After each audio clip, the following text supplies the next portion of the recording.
Florian Georgescu a fost o personalitate distinctă, un vulcan în perpetuă erupție de un dinamism molipsitor pe care l-a păstrat până aproape de amurgul vieții. În 1971 este solicitat să accepte organizarea Muzeului Național de Istorie, pe care îl aduce în timp record la nivel internațional până în 1985. Concomitent cu funcțiile administrative, dotat fiind cu un talent pedagogic remarcabil, a fost profesor liceal și universitar la câteva din cele mai mari instituții de învățământ din București. Florian Georgescu era specialist în istorie modernă și contemporană. Era un om extrem de dinamic. Ba era în sălile de expoziție, ba era în birou, ba era la primărie, ba era unde era nevoie de dânsul. În 1970-71, profesorul Florian Georgescu a fost recomandat de către Ministerul de Resort ca director plin al Muzeului Național.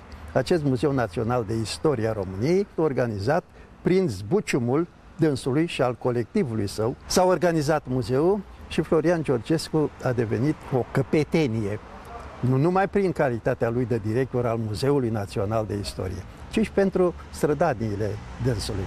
A organizat revista Muzeul Național, a scos de asemenea, având acum experiența de la Muzeul de București, publicația Cercetări Arheologice, a organizat laboratoarele de restaurare. A fost omul care a dat forma modernă a instituției respective. Florian a fost dintotdeauna, de când îl știu eu, un patriot. Lui îi plăcea adevărul și adevărul istoric.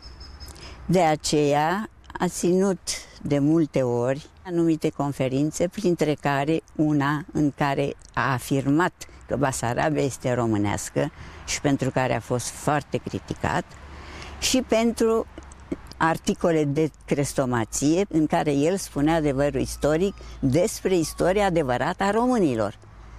Deci nu era un om căreia să-i fie frică să ascundă adevărul istoric.